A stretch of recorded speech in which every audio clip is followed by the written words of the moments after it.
Peter, many of the people here listening have heard your voice before in one of the over 150 films you've been in, or the most recent, I think, might be you doing the voiceover for Buffalo, the Ken Burns special. It's an honor to have you here. You came across Gary Snyder's work in the 1960s, and did it lead you to Zen? Oh, before that, I was born in 1941, and at that time, Jews were not yet white people, and a lot of my relatives were communists and socialists, and I watched the McCarthy period swathing through my community and grown-ups crying in my living room, and I had a lot of anger. I couldn't go around with my friends to the country club around the corner. That's the kind of thing a 10-year-old and 11-year-old thinks about. By the time I was 12, I started reading the Beats, and they were the first grown-ups that gave me an armature to hang some of my thoughts and ideas around. And they all seemed to be interested in Zen and Buddhism. They talked a lot about it.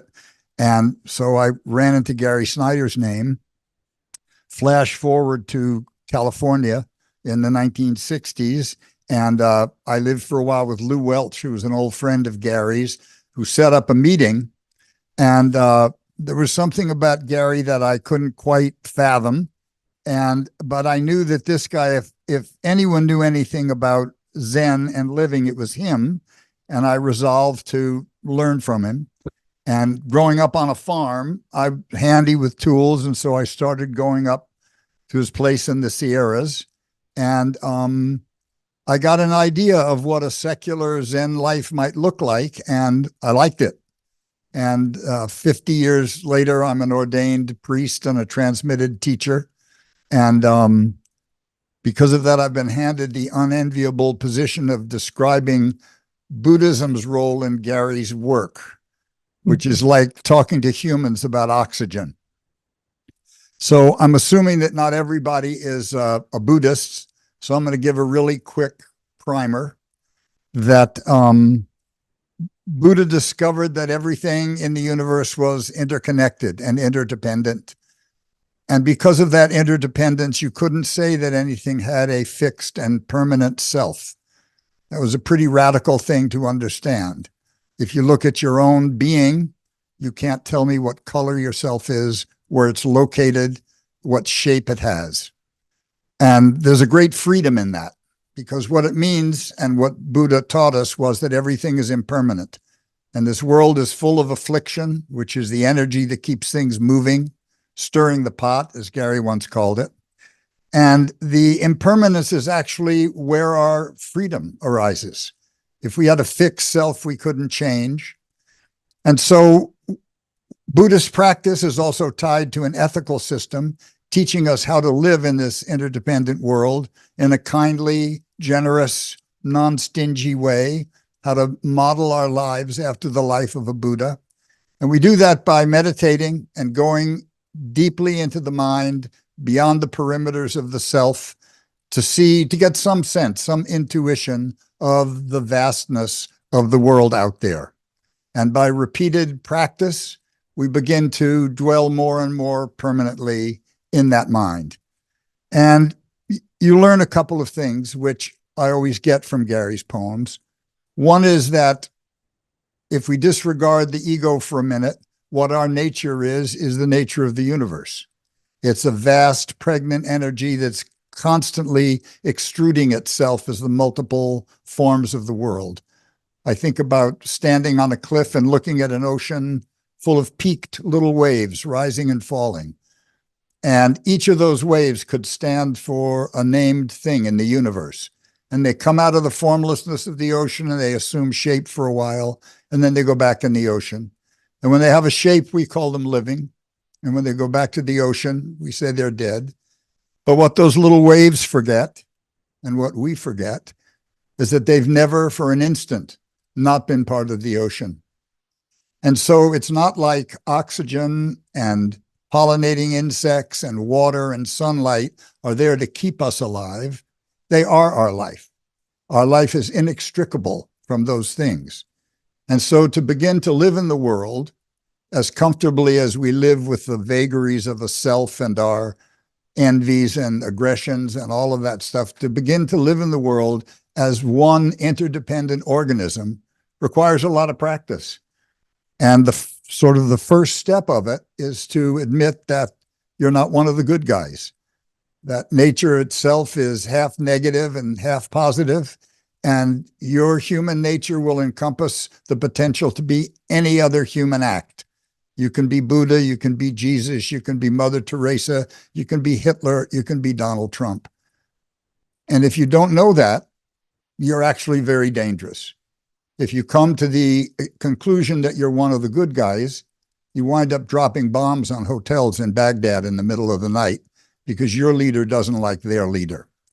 So one of the reasons we meditate and one of the reasons we practice mindfulness is to make sure that the shadow sides of our nature don't get past our teeth and don't excite our muscles. We call it a practice because we fumble over and over again. Anyway, Gary's work is so imbued with those values that I actually can't extricate them. He's lived a life. He lived 9 years in a Buddhist monastery, but he's lived a life continuing that examination, pushing past the egoic boundaries, looking at the relationships between animals, species, terrain, people, politics. And a couple of the contributions that he made, I think, might be even more important than his poetry. Although as an artist, that was the first contact I had with him, and that's what I continue to revere. One of the things I also learned from Gary was that for many, many centuries, Buddhism existed under the permission of the king or the emperor or the shogun. And as such, it always had political compromises to make. It really didn't push or think too much about all the implications of freedom when it came to ideas and concepts that might upset the emperor. And here we are in the West, and we have this golden opportunity because for the first time, we can look at Buddhism within the whole political context. And we can look at our politics through this prism of kindness, of generosity, of interdependence. I mean, what does it mean when Americans stand by and allow other Americans to be deprived of their constitutional rights and don't step forward on their behalf and demand of their government that their citizenship should guarantee them equal protections, equal access? So these are the things that Gary and Robert Aitken with Engaged Buddhism began to take on in the West. And these are the particular paths that excited me. They seem consistent with the ethics of kindness and inclusion. If we remember that Buddha was the first to bring women into the practice, he brought Dalits into the practice. He didn't recognize caste and status. And so I think that as Buddhists, we're responsible to mimic that model. And as we go through life, the final of the Four Noble Truths is Marga, is the path. And on that path is where we model the life of a Buddha. And we do that by looking at our speech, our consciousness, our energy, our occupations, deep in our inner nature, looking to intuit from our deep nature the correct way to be in the world. And as we do that, we hope to develop and model a noble and dignified life which is helpful to other people. And to me, that's what Gary has done in his life. That's what he's done in his art. And the constant inclusion of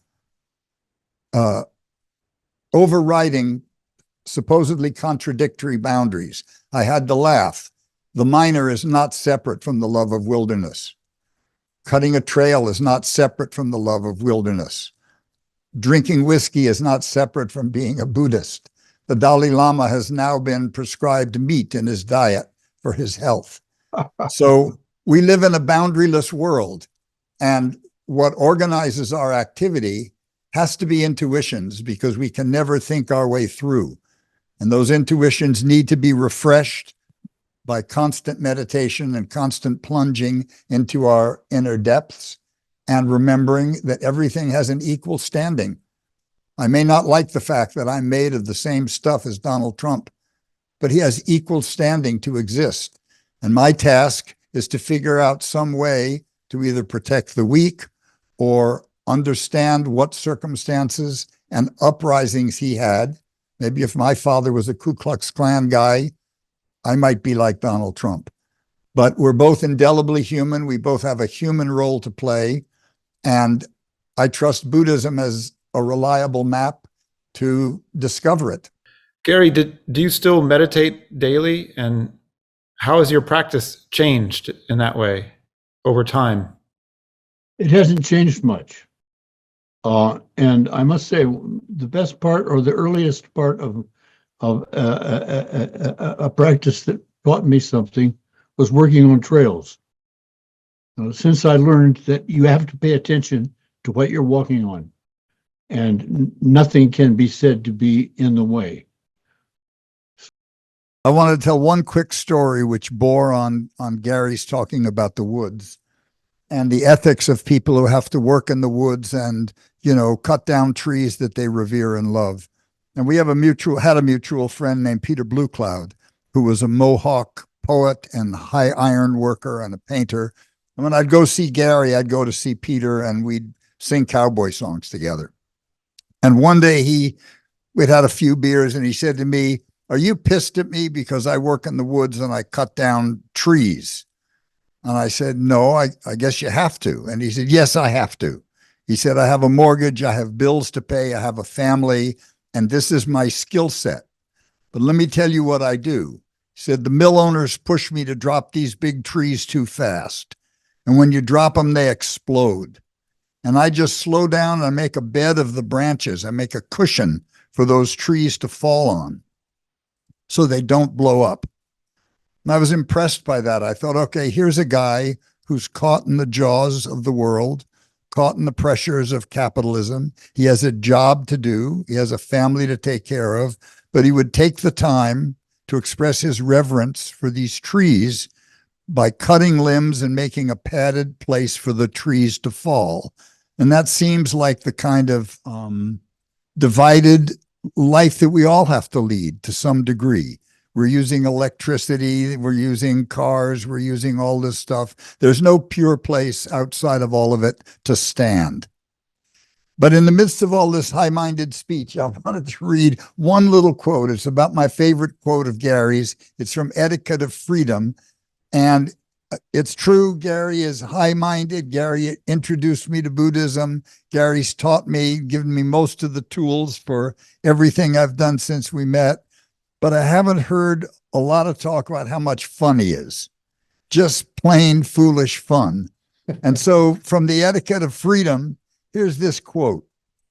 "And when the children are safe in bed, at one of the great holidays like the 4th of July, New Year's, or Halloween, we can bring out some spirits and turn on the music, and the men and the women who are still among the living can get loose and really wild."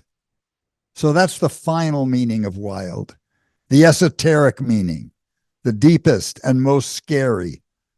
Those who are ready for it will come to it. Please do not repeat this to the uninitiated. Oh, I love that.